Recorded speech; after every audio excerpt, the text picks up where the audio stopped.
Welcome to Bubbles and Breakdowns, a space designed for you to show up as your beautifully imperfect self, where we dive into the good, the bad, and the bubbly. I'm Ashley. And I'm Katrina. And today, in All Things Love, as promised, we are going to spend some time talking about self-love and becoming your own best friend. What's that? I know, right? I want to be, I mean, shouldn't we all want to be friends with ourselves, Ashley? I think that's a question. Like, do you want to be your friend? I don't know. Maybe that could motivate some really good conversation. But Maybe some days. Maybe, and maybe some days not. But what we're going to talk about today, guys, is the power of positive self-talk and self-love being more than just a trend. It is a psychological rewiring that I am working on every day. Samesies. And by shifting our internal dialogues, you can move from a state of chronic stress and defense into a state of growth, resilience, and aren't we all wanting more emotional stability? Oh my goodness. Standing up for ourselves starts with how we talk to ourselves. That little voice that either says we can or we can't achieve what we want. And I don't know, Ashley, I want to believe that I can. Same. But perimenopause, Ashley says, hold up. Wait, who do you think you are? Go have 3 breakdowns. Yes. And here's a bag of chips. And then, and then reevaluate. But this is the thing, too, is that what you just said about breakdowns, right? How do we treat ourselves on the good days, the bad days, and the breakdown days? Totally. And if we aren't holding space for ourselves and grace to be like, you messed up, but you're not a bad person, or it wasn't a great day, tomorrow's going to be better. And if we're saying things like, you can't do this, you can't do this anymore, I'm done. Like, those are really different statements. Totally. And also, like, why are we so hard on ourselves? Like, is this a new phenomenon? Like, when I look back at, like, I don't know, the great examples of motherhood, like thinking of Mad Men with whatever Draper drinking her martini, pregnant, I'm like, did she care? Oh, I don't think so. I don't think so. She was also drunk. All the time. and being a stay-at-home mom, sometimes it's like, oh, I get the 4:00 martini now. Yeah. I get why you need that release, but like, why are we so hard on ourselves now? Mm-hmm. And how can we start to love ourselves a little more? You know what? Let's talk about the alcohol thing for a second. Oh. Because that hits home for me. Yeah. I've tried to start to rewire my relationship. I actually think I have pretty much squarely rewired my relationship. But the difference in your mind of saying like, I just couldn't handle today, I need a drink, versus I don't need a drink. All I need to do is get through the night and tomorrow is going to be better. Right. Or what I've been doing too is like, how can I channel that energy differently? Yeah. Go exercise. Yes. Or even like pour a Fresca. Yes. A diet pop. Like, you know what I mean? I love like, a Fresca. Oh my God. Totally underrated. Okay. I just had time with my girls. I gave them Fresca over Chick-fil-A ice. You can buy Chick-fil-A ice. The crushed ice. Yes. You could buy a bag of ice. This is my new cheat for making drinks. Yes. This is just a Fresca. And then I put fresh squeezed lime over the Fresca. And it transforms you. I want one right now. It is like the best. But it's like, maybe if it's just something you need to drink, does it have to be booze? I don't know. Yeah. And this is the thing. So let's talk through this. Yeah. Alcohol. Let's do it. So, okay, let's say we have a bad day and we have the wine. I don't know about you, but once I get going sometimes, I start being like, oh no, I had 3 glasses. And then I start talking bad to myself like, oh, you're going to feel like crap tomorrow. Totally. Why did you do that? Why didn't you practice more self-control? It makes it worse. It does. And those negative hormones start getting all flooded in our bodies on top of the alcohol. And I think the older I get, the less we metabolize it, I will like wake up in the middle of the night. Yeah. Bad sleep. It's like, it's almost like a self-sabotage that we can't say, I don't know. We're our own person. We're adults. It's funny. I was just thinking about my husband telling my daughter, like, you know, when you're old, you can do anything you want. And she's like, what do you mean? And I feel like I'm still like I'm a 40-year-old child. Like, what do you mean I can have wine on a Wednesday? Yeah, like, exactly. Oh, okay, great. But like, it is really, I don't know. It's funny that you said that because I said to my husband this last week, so it's like the doldrums of winter here, right? And we've just been getting through the day. There was this meme, because of course we talk in memes here, that was saying, I'm doing the challenge called January. It's where I just try and get through January. And I couldn't relate more. And we're celebrating now that we're out of January. For sure. But I'm sitting here being like, this last week I go, should we order fourth meal tonight? Should we just get that 20 pack of tacos and go buck wild on some Taco Bell? Totally kidding. And then I said, Matt, people do that, totally. They're like Domino's on speed dial. And then all of a sudden they're dipping the cheesy bread in the ranch and just having a good old time. But the thing is, we're joking because we have learned to love ourselves. Yes. And to treat our bodies with the respect they deserve. Do once in a while we get to have those indulgences? Yes, but we wouldn't do that at 9 o'clock at night. For sure. And I think, I think growing and again, learning who I am now at this stage and age, I know what I need to set myself up for success, right? Yeah. So I can make those intelligent decisions to make sure I love myself the next day. Yeah. Or if sometimes I do that, it's going to be 1 glass of wine, not 3. Mm-hmm. Or I'll have 3 and just be like, get over it. You did it.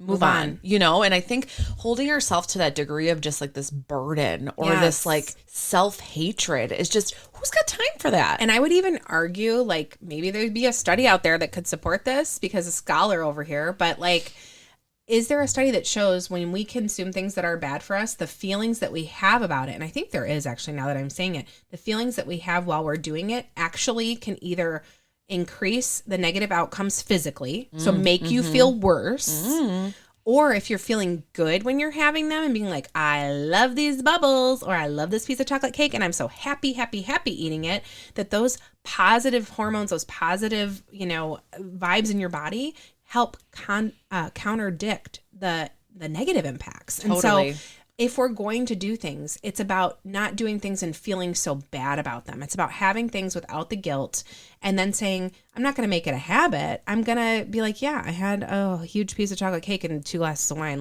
That was a great birthday party. I had a fun time.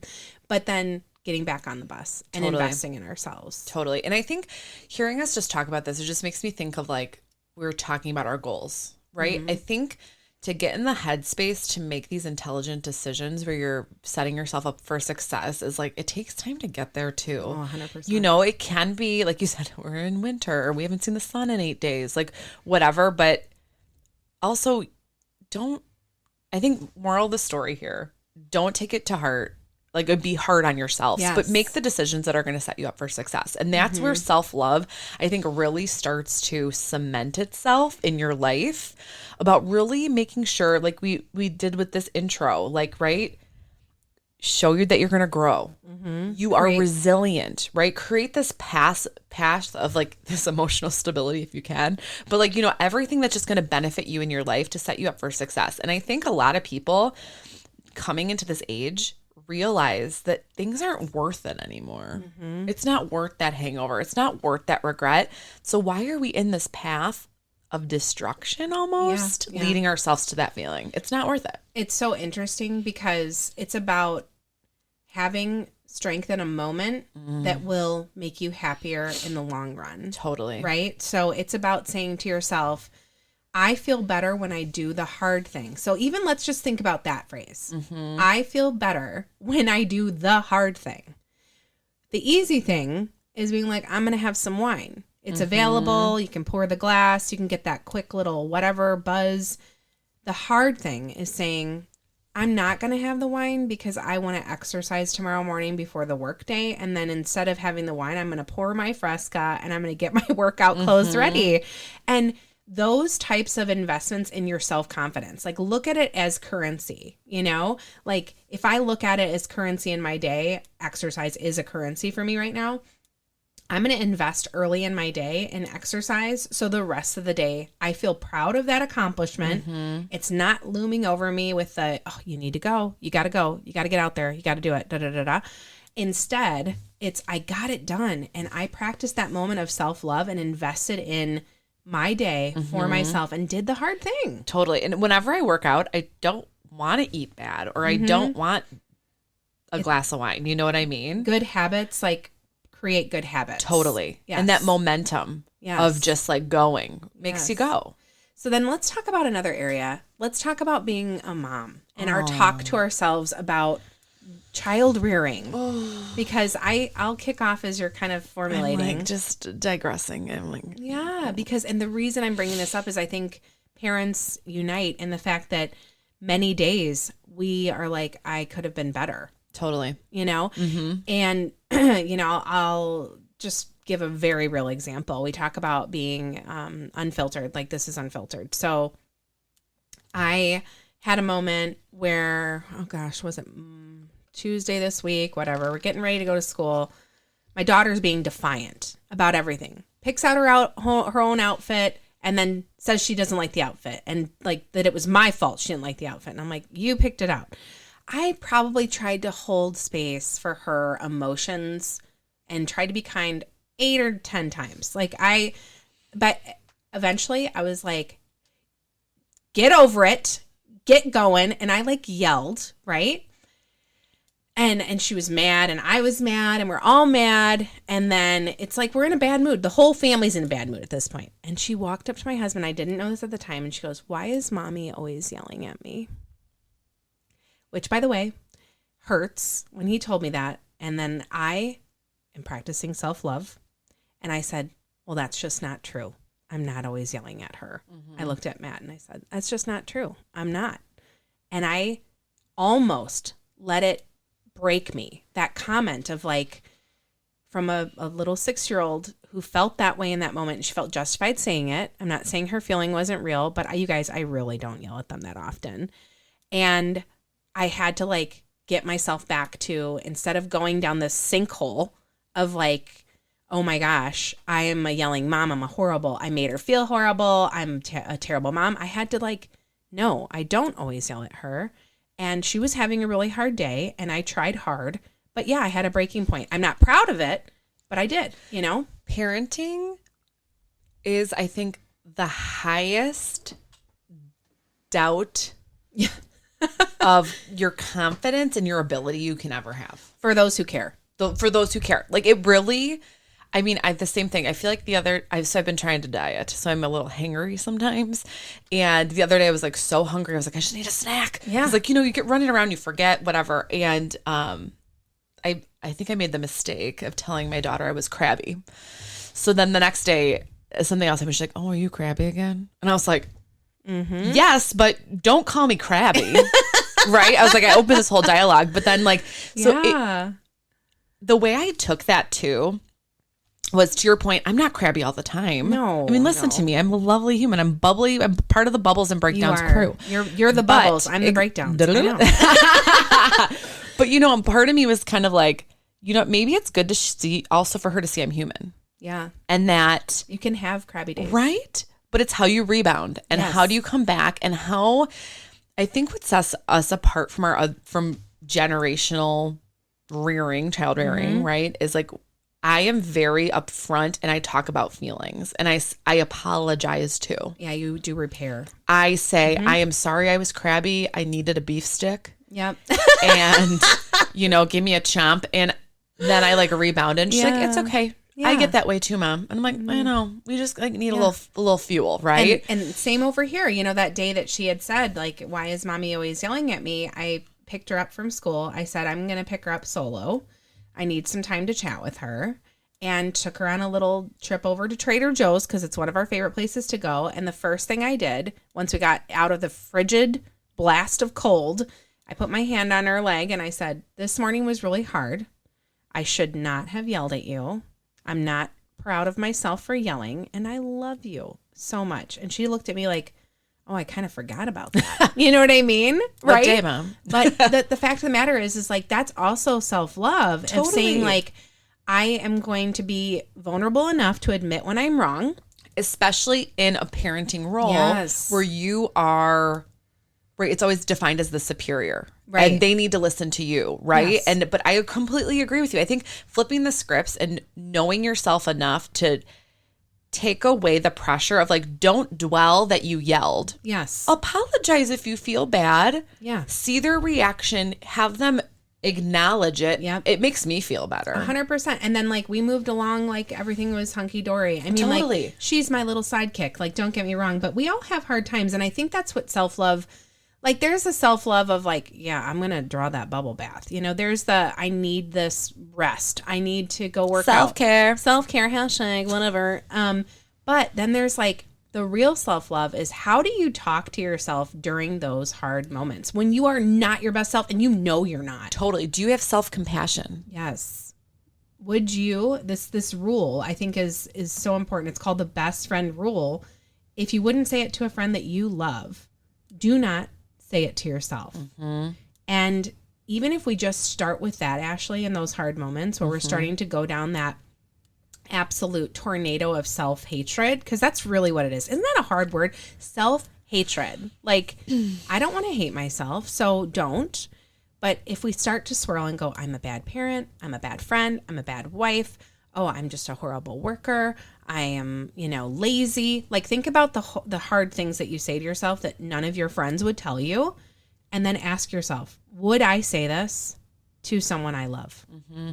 And if you wouldn't, then don't say it to yourself. And it's easier said than done. And if you would say those things, I don't want to be your friend. Right, right. No, but like if I can't you like, get off your butt, you're lazy. But also, I probably like, you might be right. Well, yeah, I don't know, because that's you're open to feedback. But the point being is like, there's a way to even change that. Like, I felt lazy today. Right. Tomorrow, I'm going to get back on track. And that's grace. I was just going to say, as we go through every stage of life, giving yourself grace is, I think, the most important tool. Yes. To not only having you be able to cope in these moments, but also for giving others grace too. I think there's something beautiful in holding yourself to the same standards as your friends, like you just said, right? And I think that goes with not only being hard on yourself, but also questioning enough to propel yourself into the future of being a better you. Exactly. So let's talk about performance, because like that's what about being a better you is. It's this growth mindset. It's about performance, right? So there's this whole like, you want to be, kind to yourself. You want to be forgiving when you're having parenting issues or relationships issues, whatever that showed up for you as we were talking about that. And then there's like performance, which is doing the best you can at life, whether it's work or whether it's health and fitness or whatever that is to you, performing at your life. So when you think about this, there's many athletes, there's many students, collegiate, athletes, if you will, who they've actually shown that having motivational self-talk will help them perform better under pressure. So you look at the best coaches out there in the space, there's a reason they exist. It is not lip service. It is because if you pump a person up and they start getting that release of positivity in their body, like the chances that they are going to feel physically better and can perform better. Mm-hmm. So think about that in your body. If you're sitting there saying, oh my gosh, I'm just so lazy, it sucks the air out of you. And then you just don't even have the energy because you've put your vibration so low to the floor, versus positive self-talk, motivational self-talk elevates you and makes you feel like you can conquer the world. We all know those times we feel like that. Totally. Like, let's do this and let's pursue it. Right. I completely agree. And I don't think we can be here all the time. Like, this isn't our baseline per se, but I do think that there's moments when you can choose to sink yourself down into a hole, or you can figure out how to lift yourself up. And I think there's also room. I was going to take that negative about it, but like, I think there is room to also have those bad days though, too. I think that helps ground you as long as you don't wallow in it. Yes. Right? Like, there's going to be those days where you're like, this is terrible. Like, I have a girlfriend I admire her so much. And her rule is like, I'm going to give myself the day. Yes. If I'm not feeling this way, I'm going to cry. I'm going to maybe hate myself for a second. She's like, but the next day is a new day. Yes. And I love that outlook so much because I think that is healthy too, to process your feelings. Like, everything we're saying, it's like, I'm just thinking of like a very peppy cheerleader who's like, I got this. I got life. It's not over positivity. No, it's just making sure that's the main dominating force in your life, because that's very important to what you said, this growth mindset, getting yourself set up for success in your life, because having a purpose is the most propelling thing to have you succeed. Yes. And success, in my opinion, means you being happy. Yes. It doesn't have to do with money. And resilient. And resilient. Mm-hmm. Being this human who you can cope, you can rebound, you can be this dominating force and confident in yourself to succeed, to me, is success. I love that so much. And as you were thinking about it, or as you were talking, I was thinking about as it relates to career too. So if you think about when you go into a meeting and you're like, let's talk real self. Like, I'm the dumbest person about this topic in this room. Fake it till you make it. I have no idea what's going on. Why would I be invited? Oh gosh, I'm going to look so stupid if I should not open my mouth. Let's say that's your mood going into that. Do you think for 1 second that people in that room aren't going to feel that from you? Totally. Versus saying, I have something to add. There's no table that I've sat at that I shouldn't have been at. And I have a perspective that's worth sharing. And then don't you think that people are going to feel that too? Totally. So it's about having respect for yourself and showing up in a way that you have confidence, that you can handle the hard thing. Yes. That you are, maybe you're not always peppy happy, but you are resilient, and then you can function understanding, like, and know it in your bones that no matter what happens, I can handle it. Totally. Like, that is something that I have really tethered my life around, because as I've built up this life of experience, and some of them being very difficult, not as difficult as others. This is how life is. We all have hard things, and people have harder things and less hard, and da-da-da-da. It's not a comparator. But what I do know for myself is that I can handle hard things. And there was a quote I used to tell myself, especially like in half marathon running after mile 7, I'm a shit show. Oh. Like, let's be honest. I'm like, get me out of here. Whose phone number do I have memorized that can call me and pick me up? But I would say to myself, you have done harder things. And I'll say it, and I'll say it again. And I mean, like, in my head, I'm not just like the weird person yelling this as I'm running, but it means something to me. Mm-hmm. You have done harder things. It's like that whole, this too shall pass. And that resiliency of overcoming the hard and grounding in your confidence that you can overcome it is so critical to my fundamental happiness or contentment with life. Totally. And we can do hard things. Yes. And I think not allowing us to do the hard is the opposite of self-love. Because how do you evolve? How do you not stay complacent? Get comfortable being uncomfortable. Yes. I think there's beauty and magic in that, of propelling us to where we're supposed to be by facing those challenges head on. I love it, because as you're saying that too, it's about choosing the hard. Sometimes we don't get to choose our hard, right? No. It gets forced on us. Right. We have a hard situation that comes at us and hits us like a freaking ton of bricks. And you have to maybe grieve for a while, feel real low, and then you have to decide to re-engage with life. Pick yourself up. That's hard. But when you can choose hard, let's say you feel like, as you're listening, maybe you lack this self-love, maybe you lack this growth mindset or this resiliency, I would encourage you, start choosing hard things for yourself and allow yourself to surprise yourself. Totally. Because if you continue to click the easy button in life to sit back and settle in, you're going to miss out, and you will rob yourself of true self-love and accomplishment and feeling that confidence that I think every human being owes it to themselves. Completely. I loved this. I was going to say self-love talk, but yeah, I mean, I think to kind of surmise what we've been talking about is make the decisions that are right for you, that are going to allow you to love yourself. Yes. Choose your own hard.